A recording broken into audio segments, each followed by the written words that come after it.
Recording. Oh, and cute tights.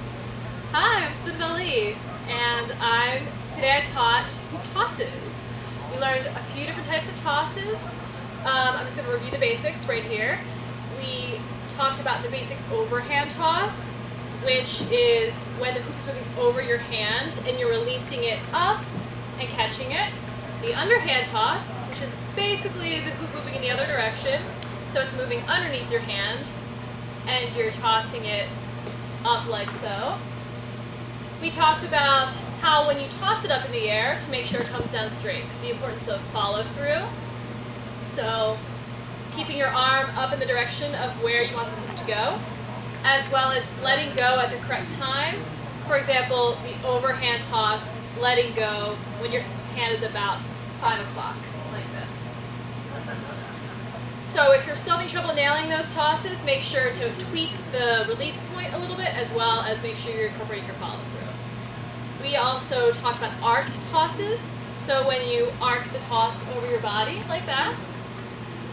We talked about behind the back tosses. So I'm going to demonstrate on my right side right here.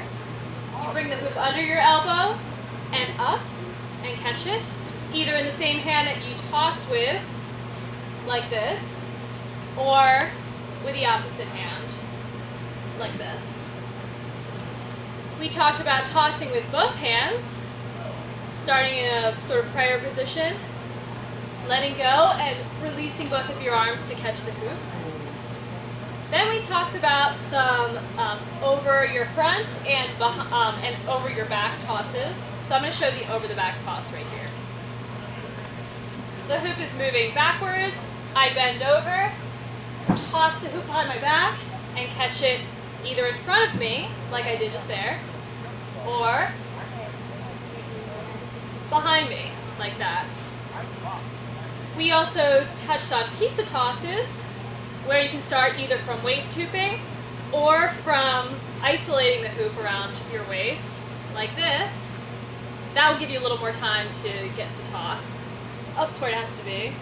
Only you'll actually toss it, not keep it in your hand like I did. We talked about getting more height in your tosses, so making sure that, again, you have that follow through. I can't toss it very high in the tent here, so you can toss it really high and catch it. We talked about making sure that you can see where the hoop is falling so that you can compensate with your body if you weren't able to get it to come back down exactly where you wanted. Remember, if you're doing these tosses with a fire hoop, it's important to make sure to keep your eye on the center, the negative space inside the hoop, when your hoop is coming back down. You don't want to look at the fire because then you're going to catch it on one of the wicks. So make sure to keep that in mind with fire hoops. And finally, we talked about pirouette tosses, which is essentially a very high, usually underhand toss, or overhand toss, I'm sorry. Which again, your hoop is moving over your hand. Very high, accompanied by a pirouette. So like this. And that takes a lot of practice, both with getting the height and getting it to come back down, as well as with the spinning, making sure that you don't end up in a different place from your hoop. So I think that about covers the basics of the hoop tosses class.